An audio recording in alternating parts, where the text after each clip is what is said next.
Timnas Indonesia akan tampil hadapi tuan rumah Bahrain yang didukung ribuan supporter memadati Bahrain National Stadium. Timnas harus waspada karena beberapa kali supporter Bahrain melakukan aksi tidak sportif.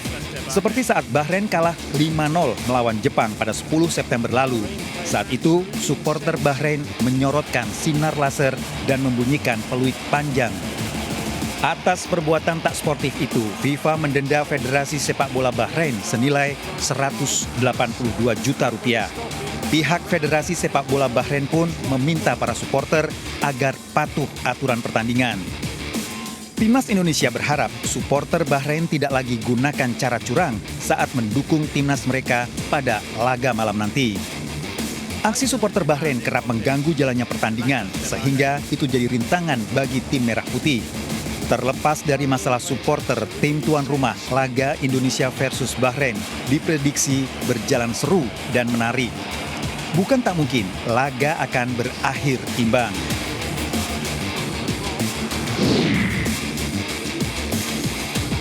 Inilah postingan Martin Paes di akun media sosial yang diunggahnya Rabu malam. Bintang baru Timnas Indonesia ini memberikan sinyal positif terkait kondisi terbarunya jelang laga melawan Bahrain.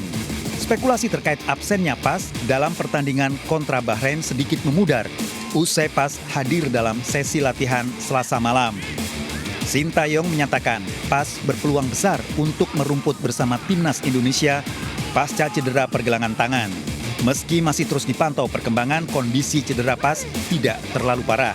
Martin Paes bermain gemilang di bawah Mister Indonesia saat melawan Arab Saudi dan Australia.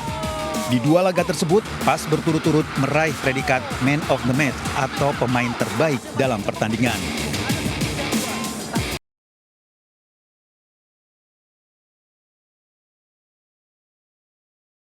Pemirsa, seorang wanita ditetapkan polisi sebagai tersangka dalam pembunuhan istri seorang dokter di Lok Sumawe, Aceh. Tersangka merupakan mantan istri siri suami korban.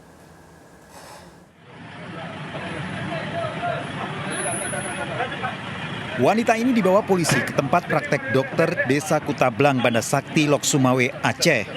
Pelaku diduga melakukan pembunuhan terhadap istri dokter spesialis anak, Sukardi. Di dalam ruangan, polisi menggelar prarekonstruksi tewasnya korban. Korban ditemukan dokter Sukardi saat akan mengajak makan malam setelah sholat maghrib. Korban ditemukan dengan sejumlah luka di leher dan tangan bekas gigitan. Pelaku ternyata mantan istri-istri dokter Sukardi yang bekerja di tempat prakteknya. Keterangan dari beberapa saksi, kemudian nanti kita urai, sesuaikan di-compare dengan CCTV yang kita amankan. Itu kegiatan apa di dalam tadi itu, Pak? Kita prarekon dulu, Bang. Tersangka sudah ada, Pak? Dugaan pelaku sudah kita amankan. Ada berapa orang tersangka, Pak? 1 orang, Bang. Siapa nih? Warga mana nih, Pak? Warga Lok Sumawe. Ada terkait dengan korban atau gimana? Iya. Ini kita dalami dulu, Bang. Polisi telah mengamankan barang bukti termasuk CCTV dan memeriksa motif di balik pembunuhan. Dari Lok Sumawe, Aceh, Armia Jamil melaporkan. Pemirsa, polisi menemukan fakta baru dalam kasus KDRT di Sumeneb, Jawa Timur. Pelaku tega mencabut selang pernafasan istrinya saat tengah dirawat di puskesmas. Sang istri tewas akibat perbuatan kejam suaminya.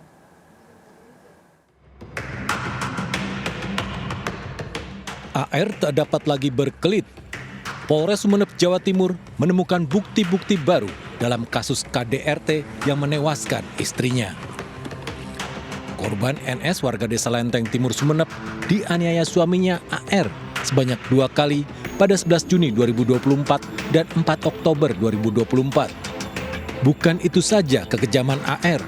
Saat korban dirawat, AR dengan teganya melepas selang oksigen yang digunakan NS hingga korban menghembuskan nafas terakhirnya di Puskesmas Batang-Batang 5 Oktober lalu. Kemudian tersangka AR, suaminya itu masuk ke ruangan tersebut dan melihat kondisi istrinya itu sudah tambah memburuk. Kemudian selangnya dibuka sambil dilus-lus dadanya, yang mengakibatkan dia kekurangan nafasnya, terasa sesak karena selang itu dicabut oleh suaminya. Pelaku AR telah ditahan polisi. Tersangka dijerat pasal tentang kekerasan dalam rumah tangga dengan ancaman hukuman 15 tahun penjara. Dari Sumeneb, Jawa Timur, Faris Purnama, iNews melaporkan. Pemirsa, Bahrain bukanlah lawan yang mudah bagi timnas Indonesia.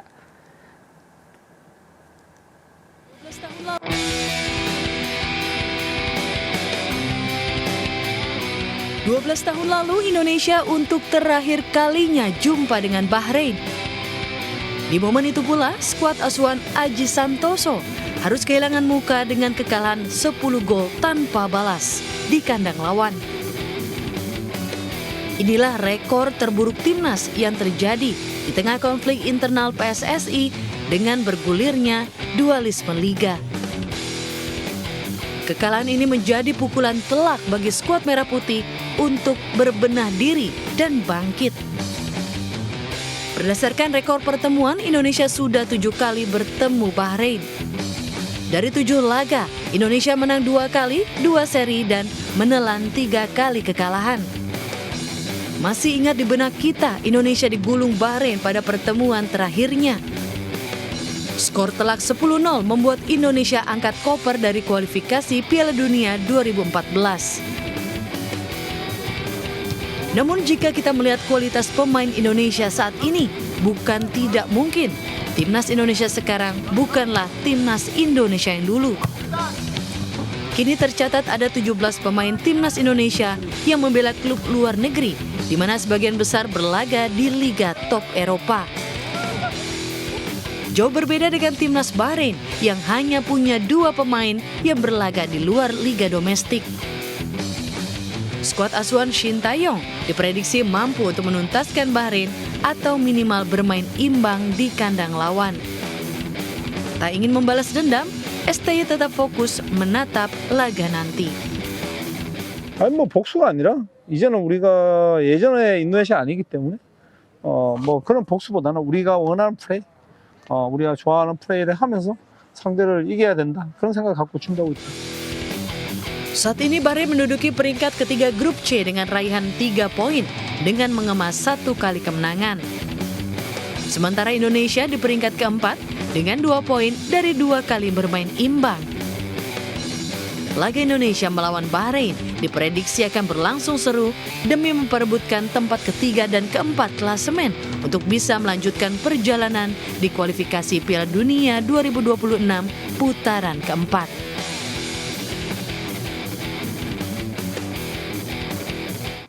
Timnas Indonesia optimis hadapi Bahrain yang tampil di kandang sendiri. Diharapkan 2 pemain naturalisasi baru, Mads Hilgers dan Eliano Reinders, bisa debut sejak menit pertama.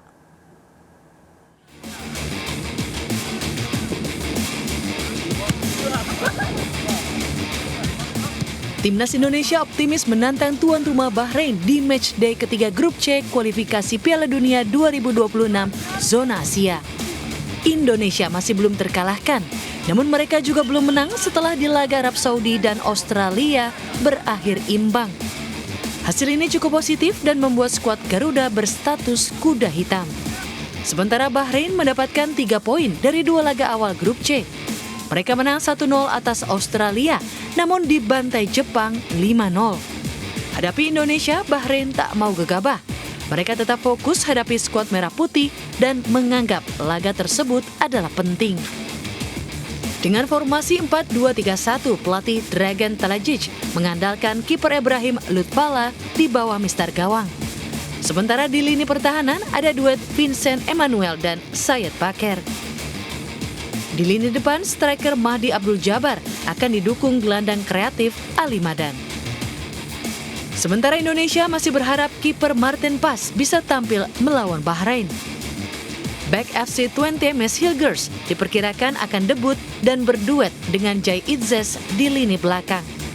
Di lini depan ada Eliano Reinders, juga diperkirakan bisa debut untuk tampil bersama Witan Sulaiman dan Ragnar Oratmangun. Sesuai regulasi, hanya 23 pemain yang bisa dimasukkan pelatih Shin Tae-yong ke daftar susunan pemain. Dengan begitu, pelatih STY harus mencoret 4 pemain dari skuad.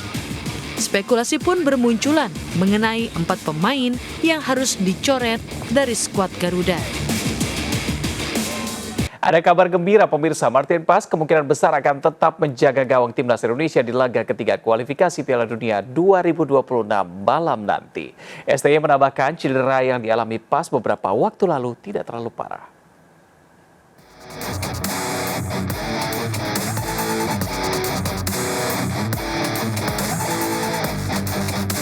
Inilah postingan Martin Paes di akun media sosial yang diunggahnya Rabu malam.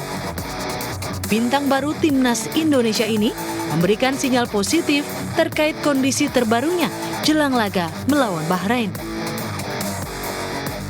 Spekulasi terkait absennya Paes dalam pertandingan kontra Bahrain sedikit memudar usai Paes hadir dalam sesi latihan Selasa malam.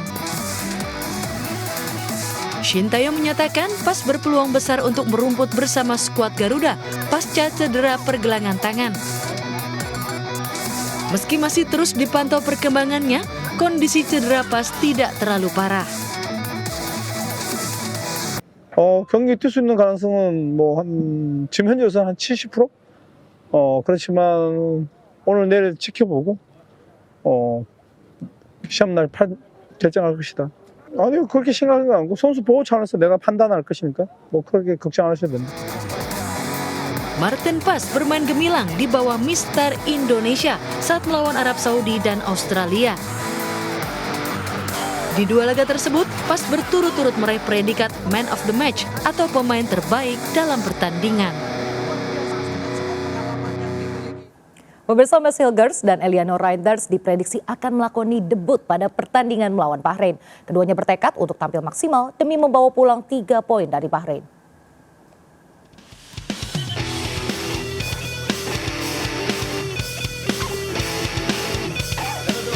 Aksi dua pemain timnas Indonesia yang baru resmi menjadi WNI, Mads Hilgers dan Eliano Reinders, akan dinantikan jutaan pasang mata. Pasalnya kehadiran mereka diharapkan dapat menambah amunisi skuad Garuda di laga ketiga kualifikasi Piala Dunia 2026 zona Asia. Dalam sesi latihan, Hilgers maupun Reinders mengaku antusias menghadapi laga nanti. Dua pemain keturunan ini ingin memberikan performa terbaik bagi timnas Indonesia melawan Bahrain. I think both families are quite proud, more than proud, and they are excited to see us play Thursday against Bahrain. What about you, Eliano? Your brother? The same. Yeah, I think he will look the game. He will watch the game, and yeah, it was a good impression. That's the most important thing to set as goal. So Thursday, the first 3 points will be nice. Mads Hilgers dan Eliano Reinders bisa menjadi opsi starting 11 skuad di bawah asuhan Shin Tae-yong pada pertandingan nanti. Patut untuk dinantikan seperti apa aksi dari sang jagoan lini belakang dan lini serang ini untuk timnas Indonesia. Hadapi Bahrain, timnas Indonesia harus waspada dengan faktor non-teknis seperti supporter tuan rumah yang kerap mengganggu jalannya pertandingan. Timnas Indonesia berharap supporter Bahrain bisa suportif.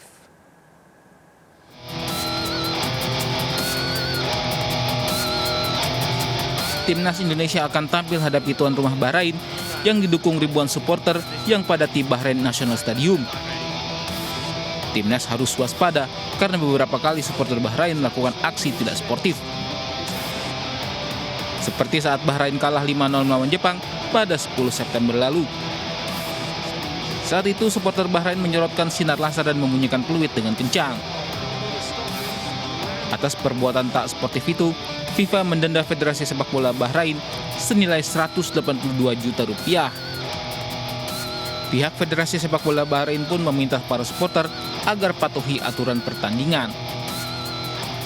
Timnas Indonesia berharap supporter Bahrain tak lagi gunakan cara curang saat mendukung timnas mereka pada laga malam nanti. Tentu kami juga berharap kepada supporter tim lawan agar supaya tidak menggunakan lagi cara-cara yang tidak baik, terutama menggunakan laser untuk diarahkan kepada timnas kita, timnas Indonesia, dan itu akan mencederai asas fair play. Dengan demikian, tentu pada saat MCM kita sudah sampaikan agar supaya tidak terulang kembali seperti kejadian Bahrain melawan Jepang. Pengamat sepak bola menyebut aksi supporter Bahrain memang kerap mengganggu jalannya pertandingan, sehingga itu jadi rintangan bagi tim Merah Putih.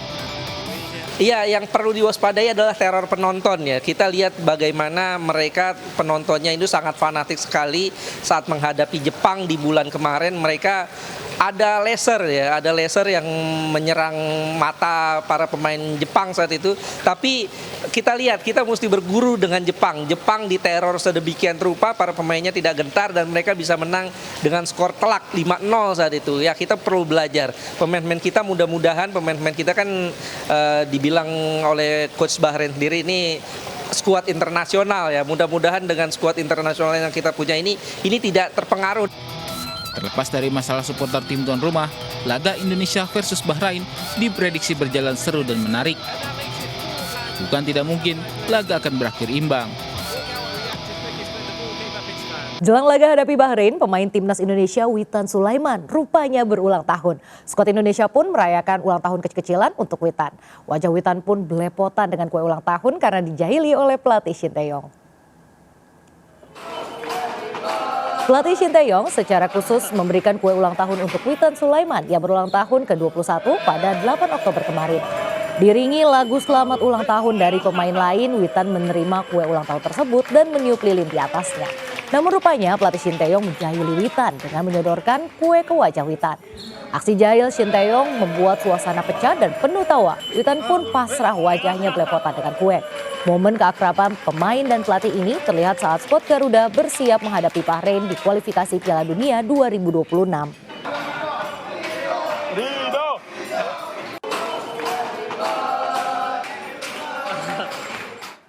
Indonesia akan hadapi Bahrain di Bahrain National Stadium. Stadion tersebut memiliki kenangan buruk bagi skuad Garuda, di mana pada tahun 2012 lalu mereka dibantai Bahrain hingga 10 gol tanpa balas.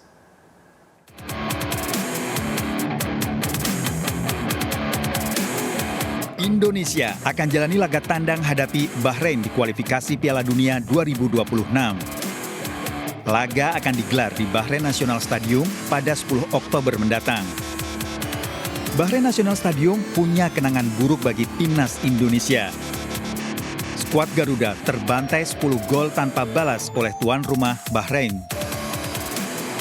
Momen itu terjadi pada Februari 2012 ketika Indonesia jalani laga kualifikasi Piala Dunia 2014. Indonesia pun mengakhiri putaran ketiga babak kualifikasi dengan tidak mendapatkan poin sama sekali dan kebobolan 26 gol. Terletak di Rifa, Bahrain National Stadium, selain menjadi markas timnas Bahrain, juga menjadi markas klub Al Sabab.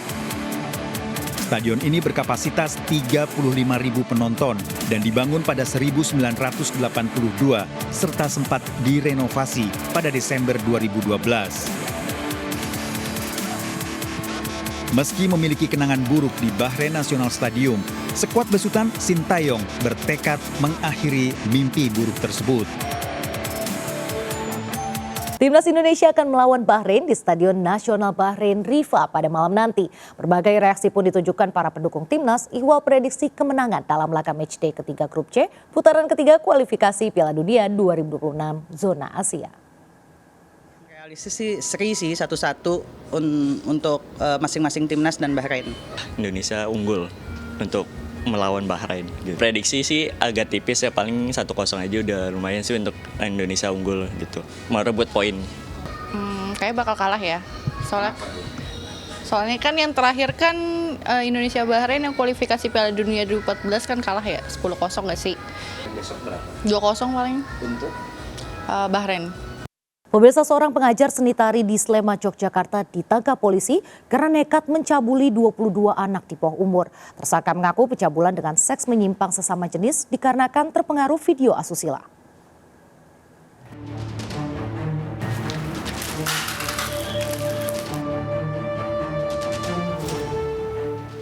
EDW warga asal Godean ini ditangkap aparat kepolisian Bareskrim Polsek Gamping, Sleman, Yogyakarta usai mencabuli puluhan anak di bawah umur. Kasus ini berawal dari laporan orang tua salah satu korban. Setelah diselidiki, pelaku yang berprofesi sebagai pengajar seni tari di Taman Kanak-kanak ini telah melakukan pencabulan terhadap 22 anak di bawah umur. Pencabulan dilakukan dengan cara seks menyimpang sesama jenis.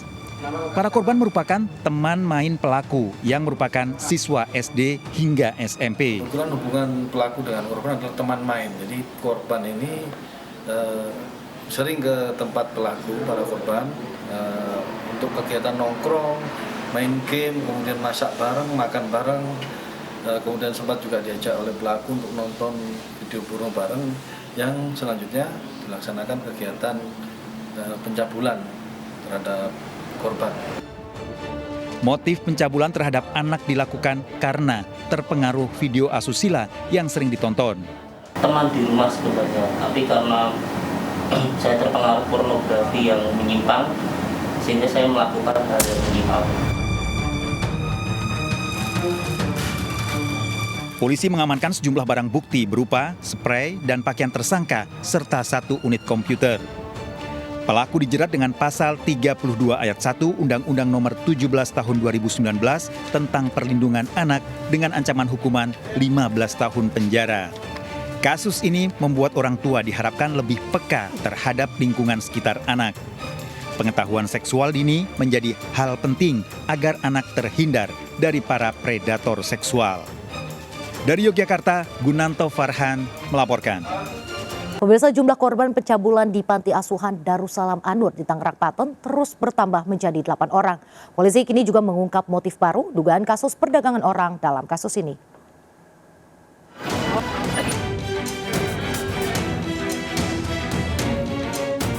Maraknya kasus pencabulan semakin meresahkan masyarakat.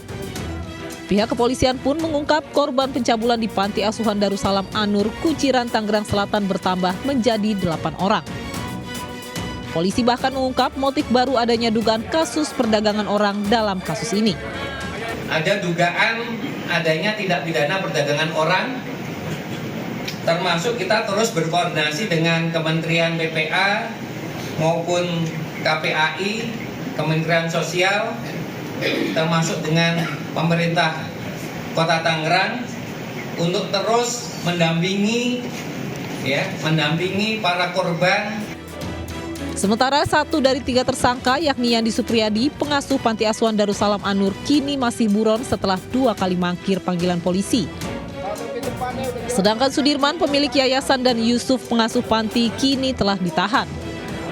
Berdasarkan data Kementerian Sosial, setidaknya ada 3.000 lebih panti sosial di Indonesia tidak mengantongi izin. Di Tangerang, Banten, dari 72 panti yang terdaftar, hanya 17 panti sosial yang telah memiliki validasi dan standarisasi. Kasus pencabulan terhadap anak panti asuhan di Darussalam An-Nur, Tangerang seharusnya menjadi tamparan pemerintah dan instansi terkait untuk berbenah memperbaiki sistem aturan dan sanksi tegas bagi pengelola yayasan. Sebab persoalan ini bukan hanya sekadar izin, namun juga mengancam masa depan anak miskin dan yatim piatu. Dari Tangerang, Banten, Sukron melaporkan. Sementara dari penelusuran kami, tim seputar Ayus RCTI, informasi terbaru pemilik sekaligus tersangka kasus pencabulan di Panti Asuhan Darussalam An-Nur di Tangerang, Banten dikenal sebagai orang yang ramah. Tersangka bahkan kerap menggelar acara keagamaan. Dan berikut penelusuran saya bersama juru kamera Rama Romadona. Nah, pemirsa, di samping saya ini merupakan rumah dari salah satu pelaku, yaitu pemilik dari panti asuhan. Dan menurut pantauan saya di sini, meskipun sudah diberikan garis polisi, tetapi masih ada aktivitas dari dalam rumah tersebut. Untuk lebih lengkapnya, saya akan bertanya-tanya dengan salah satu warga yang ada di sini. Selamat siang, dengan Pak siapa? Bapak Jupri. Pak, apa benar ini rumah dari Pak Sudirman? Betul sekali, ya, Bu. Nah, Bapak sendiri kenal nggak sih dengan dia? Kenal ya. Nah, di rumah ini Pak Sudirman yang juga pelaku dan pemilik dari panti asuhan Darussalam An-Nur ini tinggal dengan siapa saja, Pak? Tinggal dengan anak panti sama pengurusnya. Sepengenalan Bapak, orangnya itu seperti apa ya? Dan apakah selama misalnya ada kegiatan panti yang mengundang warga, ada gerak-gerik yang mencurigakan? Oh, nggak ada. Dia biasa bermasyarakat, Terus setiap ada kegiatan seperti Maulid, terus Isra Mi'raj itu dia mengadakan acara itu. Baik, terima kasih banyak Pak atas waktunya. Dan pemirsa, selain pelecehan, hingga kini polisi juga masih menyelidiki adanya dugaan tindak perdagangan orang, mengingat adanya laporan bahwa salah satu anak dari panti asuhan ini memiliki status masih memiliki orang tua, sehingga adanya dugaan bahwa ini adalah salah satu cara panti untuk mendapatkan donatur. Dari Tangerang, Banten, Raisa Nadia, Roma Romadona melaporkan. Pemirsa, jangan serahkan buah hati kita kepada pihak yang baru dikenal. Di Medan, Sumatera Utara, seorang pengasuh sebuah rumah penitipan anak atau daycare viral setelah melakukan kekerasan terhadap sejumlah anak balita. Sang pengasuh memaksa memberi makan sambil menganiaya anak hingga terjatuh.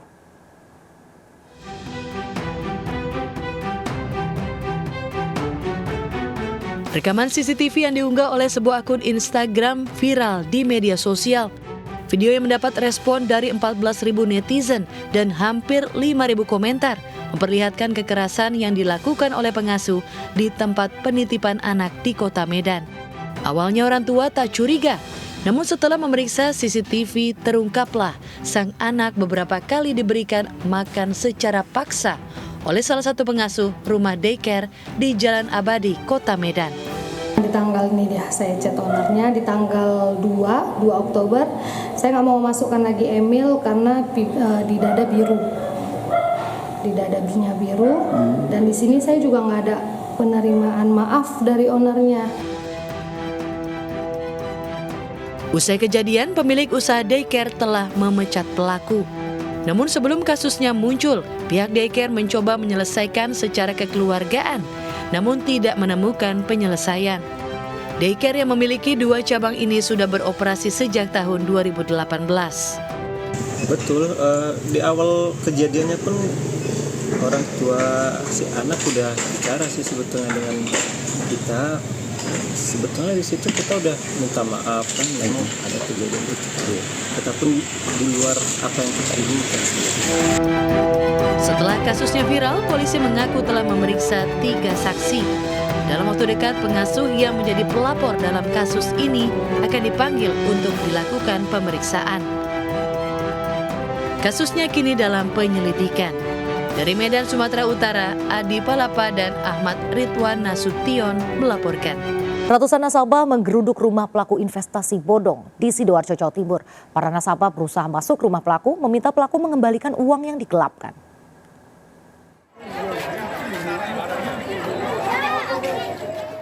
Ratusan warga mendatangi rumah Fatika, pelaku investasi ilegal di Desa Karangrejo, Gempol, Pasuruan. Warga berusaha merangsek ke dalam rumah, menagih janji pelaku. Para korban jumlahnya ratusan orang dijanjikan keuntungan, tapi setelah 2 tahun uang tak kembali. Bisa menyelesaikan karena aset saya juga belum terjual. Gantian dulu ya, yang disampaikan dulu nanti sampai jawab. Toh selama ini saya juga bertanggung jawab dan menampakkan diri saya tidak lari dari tanggung jawab. Polisi mengamankan pelaku dan dibawa ke kantor polisi. Kerugian korban hingga 1 miliar rupiah. Uang saya kan uang pribadi. Pinjam janji 2 bulan. Mulai tahun 2023 bulan 4 sampai sekarang belum dikembalikan. Belum. Berapa ini kira-kira korbannya, Bu? Korbannya banyak, sekitar 100 orang itu korbannya. Oh, banyak ya? Iya. Warga mengunci rumah pelaku, disaksikan kepala desa. Dari Pasuruan, Jawa Timur, Jaka Samudra melaporkan. Pemirsa, Barreskrim Polri menetapkan 7 orang tersangka sindikat judi online dengan server utama yang berlokasi di Cina. Aktivitas permainan ilegal ini mampu meraup keuntungan hingga 685,5 miliar rupiah.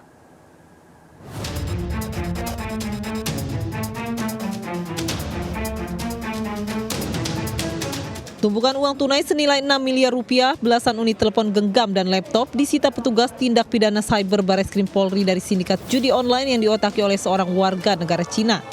Sementara 6 tersangka lainnya merupakan warga negara Indonesia. Menggunakan akun bernama Slot8278, para pelaku menjalankan kegiatan permainan ilegal dengan server utama di Cina yang teraplikasi ke 4 negara Asia Tenggara seperti Malaysia, Vietnam, Thailand, dan Kamboja. Dan para pelaku juga membuat aplikasi untuk mengkoneksikan deposit dan withdraw dari penyedia jasa pembayaran ke website perjudian tersebut yang berada di China. Dalam menjalankan aksinya, komplotan ini menggunakan jasa pembayaran dan rekening perbankan untuk melakukan deposito dan penarikan uang. Diketahui aktivitas ilegal ini telah berlangsung selama 2 tahun. Dari Jakarta Selatan, Den Helmi Sajangbati, iNews melaporkan. Komplotan pencuri pakaian beraksi di sebuah distro di Pekanbaru Riau. Untuk memperdaya penjual yang berjaga sendirian, para pelaku yang seperti pasangan suami istri membawa anak.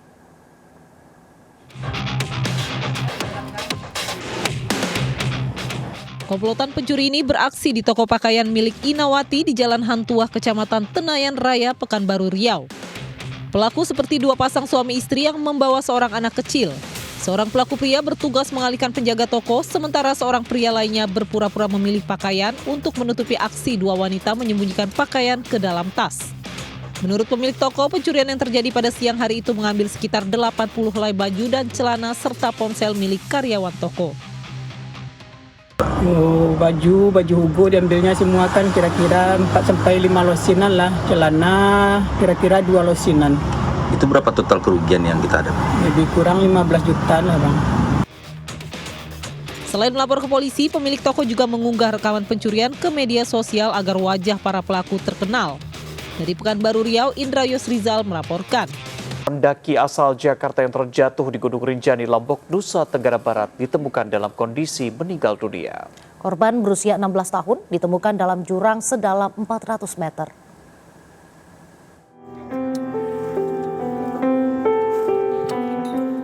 Tim SAR bersama personil Satbrimob Polda Nusa Tenggara Barat menemukan Kafiat Raffi Mubarok, seorang pendaki asal Jakarta yang hilang di punggung Gunung Rinjani, Lombok.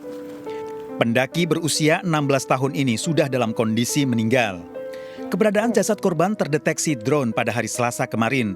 Namun terjalnya medan membuat jasad korban baru bisa dievakuasi pada Rabu sore. Jasad korban ditemukan di kedalaman 400 meter dari titik jatuhnya korban. Sebelum evakuasi korban dilakukan, tim penyelamat sempat mengevakuasi seorang warga negara asal Irlandia yang juga terjatuh saat sedang menuju puncak Rinjani pada Rabu pagi. Beruntungnya, warga negara asing tersebut berhasil dievakuasi dalam kondisi selamat. Tim penyelamat menggunakan tali agar bisa menarik jasad korban dari dalam jurang. Kami sering dihadapkan dengan angin yang sangat kencang dan hujan yang sangat lebat. Kemudian yang kedua adalah kami menemukan medan yang sangat terjal dan jurang yang sangat curam. Itulah beberapa kesulitan yang kami ketemukan ketika kami melakukan evakuasi terhadap kedua korban tersebut. Jasad korban telah dievakuasi dan dibawa ke Rumah Sakit Bayangkara untuk diotopsi. Dari Lombok, Nusa Tenggara Barat, Rani Sanjaya melaporkan. Polisi menemukan fakta baru dalam kasus KDRT di Sumeneb, Jawa Timur. Pelaku tega mencabut selang pernafasan istrinya saat tengah dirawat di puskesmas. Sang istri tewas akibat perbuatan kejam suaminya.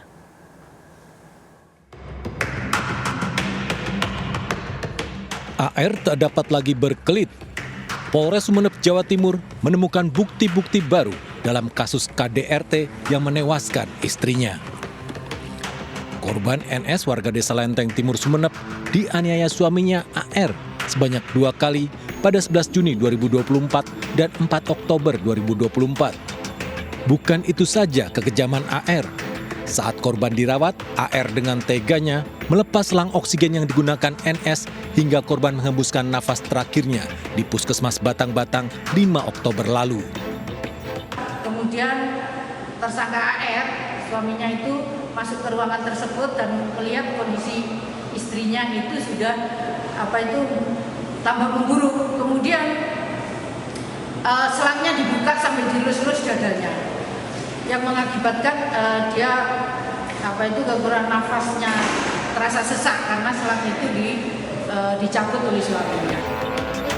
Pelaku AR telah ditahan polisi. Tersangka dijerat pasal tentang kekerasan dalam rumah tangga dengan ancaman hukuman 15 tahun penjara. Dari Sumeneb, Jawa Timur, Faris Purnama, iNews. melaporkan. Di tengah masa kampanye, ada saja ulah calon kepala daerah. Calon Bupati Tapanuli Tengah, Masinton Pasaribu diduga melakukan kekerasan kepada seorang wanita kader PDIP karena dinilai tidak tegak lurus mendukung pencalonannya. Sementara itu di Prabumbuli, Sumatera Selatan, seorang calon wali kota membawa 4 istrinya saat kampanye.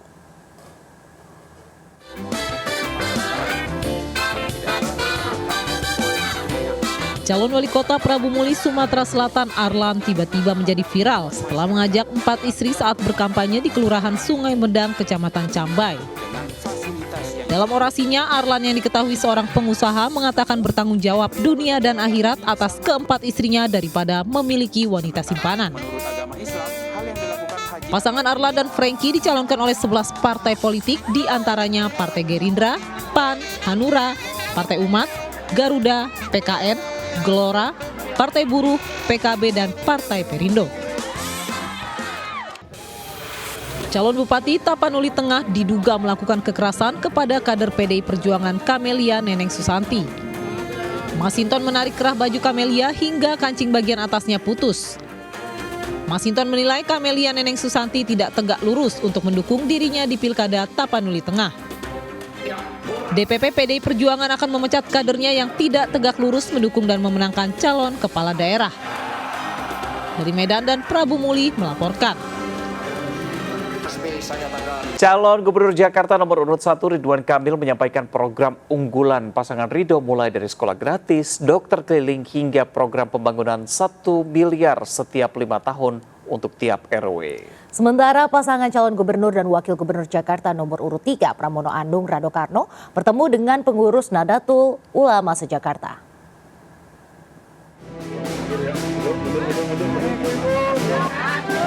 Ridwan Kamil menyusuri gang-gang kecil di dalam perkampungan sambil menyapa dan membagikan topi kepada warga di wilayah Penjaringan, Jakarta Utara. Mantan Gubernur Jawa Barat tersebut juga melakukan sosialisasi program Ridho jika terpilih sebagai pemimpin Jakarta. Di antaranya sekolah gratis, dokter keliling, hingga program pembangunan 1 miliar selama 5 tahun untuk tiap RW. Warga terlihat antusias dan berharap kepada calon gubernur nomor urut 1 tersebut untuk memperhatikan fasilitas rumah sakit di Penjaringan. Sementara pasangan calon gubernur dan wakil gubernur Jakarta nomor urut 3, Pramono Anung dan Rano Karno bertemu dengan pengurus Nahdlatul Ulama se-Jakarta. Pertemuan membahas komitmen Pramono Rano meningkatkan gaji guru honorer setara dengan UMP, serta memperhatikan kesejahteraan dalam ruang lingkup lembaga pendidikan keagamaan. Pramono Rano juga fokus pada sektor pendidikan mulai dari sekolah negeri hingga madrasah dan pondok pesantren. Dari Jakarta, Tim Liputan melaporkan. Berikutnya pemirsa, uji coba makan bergizi gratis kembali dilakukan. Kali ini uji makan bergizi gratis digelar di SMA Negeri 70 Jakarta dengan menu yang bisa dibilang mewah senilai Rp25.000 per porsinya. Dan berikut laporan Jen Cahyani serta juru kamera Yudi Permana. Pemirsa, program makan bergizi gratis dari Presiden dan Wakil Presiden terpilih yakni Prabowo Subianto dan Gibran Raka Buming Raka masih terus dilakukan hingga bulan November nanti. Dan hari ini program uji coba makan siang gratis ini juga kembali dilakukan dan juga didatangi atau diwakili langsung oleh PJ Gubernur Jakarta Heru Budi Hartono dan juga Wakil Presiden terpilih Gibran Raka Buming Raka di SMA Negeri 70 Jakarta. Dan untuk menunya sendiri kita akan cari tahu langsung ke siswa yang menerima satu porsi masing-masing makan siang gratis ini atau makan bergizi gratis. Nah, kita langsung tanya saja. Jadi satu porsi ini di sini ada salad, setelah itu ada telur, ada nasi, ayam, tahu dan perkedel. Ya. Untuk rasanya gimana? Oke, lumayan untuk porsi 25.000. Dan tadi di sini di SMA Negeri 70 Jakarta sudah dibagikan sekitar 1.075 porsi yakni sebanyak siswa yang ada di sini. Dan ini di dalam satu porsinya mengandung 450 kalori yang sudah mumpuni atau sudah mencukupi kebutuhan gizi yang dibutuhkan oleh anak-anak. Dan untuk harga kemudian kapan pemberian makan bergizi gratis ini kepada siswa ini masih terus dikaji oleh pihak-pihak yang berwenang, dan tentu saja ini harus dikaji secara mendalam agar tepat sasaran dan juga tidak menjadi ladang korupsi baru. Dari Jakarta, Jan Cahyani bersama juru kamera Yudi Permana melaporkan. Pemirsa, penyusunan kabinet hampir 100%. Gibran menyebut dia juga menyatakan dirinya akan ikut terlibat dalam penyusunan kabinet pemerintahan. Ini penggodokannya udah bagaimana ya, Mas? Kan akan diumumkan. Udah hampir 100% nanti ya, tapi biar diumumkan Pak Presiden terpilih ya. Tapi Mas Gibran ikut terlibat dalam penyusunan itu? Oh ya pasti. Mas Gibran, maaf. Terima kasih Mas Gibran.